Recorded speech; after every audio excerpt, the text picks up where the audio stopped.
రాజకీయాలు కొత్త నిర్వచనం తీసుకొచ్చాడు. అంతవరకు చూస్తే రాజకీయాలంతా కూడా దోపిడీకి మారుపేరుగా ఉండే రాజకీయాల్ని ప్రజాహితం కోసం, ప్రజా సేవ కోసం రాజకీయాలను చేసిన నాయకుడు ఎన్టీ రామారావు గారు. మీరు ఒకసారి చూస్తే రాజకీయం అంటే పెత్తందారి విధానం కాదు, పేదల జీవితాలు మార్చేది రాజకీయం అని చెప్పి చేసి చూపించిన నాయకుడు ఎన్టీ రామారావు గారు. మీరు ఒకసారి చూసినప్పుడు బీసీలకు మొట్టమొదటిసారిగా స్థానిక సంస్థల్లో రిజర్వేషన్లు పెట్టిన వ్యక్తి ఎన్టీఆర్ అని చెప్పి నేను మీకు తెలియజేస్తున్నా.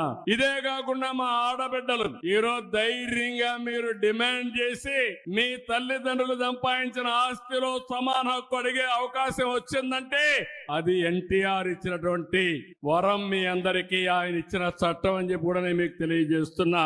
ఇంకో పక్క రాజకీయాల్లో మగవాళ్లే కాదు ఆడబిడ్డలు రాణిస్తారని స్థానిక సంస్థల్లో 9% రిజర్వేషన్లు పెడితే ఈ రోజు దేశంలో 33% ఆడబిడ్డలకు చట్టసభల్లో రిజర్వేషన్లు వచ్చాయంటే దీనికి ఫౌండేషన్ వేసిన వ్యక్తి నందమూరి తారక రామారావు అని చెప్పి నేను మీకు తెలియజేస్తున్నా. అంటే ఆ రోజు ఆ మహనీయుడు ఆలోచించాడు, దానికి అనుగుణంగా పాలసీలు తీసుకొచ్చాడు, అమలు చేశాడు.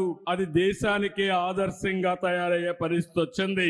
ఆడబిడ్డలు చదువుకోవాలని మహిళా విశ్వవిద్యాలయం పెట్టాడు. ఇంకో పక్కన బడుగు బలహీన వర్గాలకే కాకుండా పేదలు గాని, కార్మిక, కర్షక, మైనారిటీ సోదరులకి సంక్షేమ కార్యక్రమాలు తీసుకొచ్చాడు. ఆయన ఒకటే ఆలోచించాడు, పేదరికం పూర్తిగా నిర్మూలించాలనేది ఎన్టీ రామారావు గారి కళ. నేను ఒకటే చెప్తున్నా, భవిష్యత్తులో జీరో పావర్టీ, పేదరికం లేని సమాజం ఒక్క తెలుగుదేశం పార్టీతోనే సాధ్యం. అది చేసి నిరూపిస్తాం.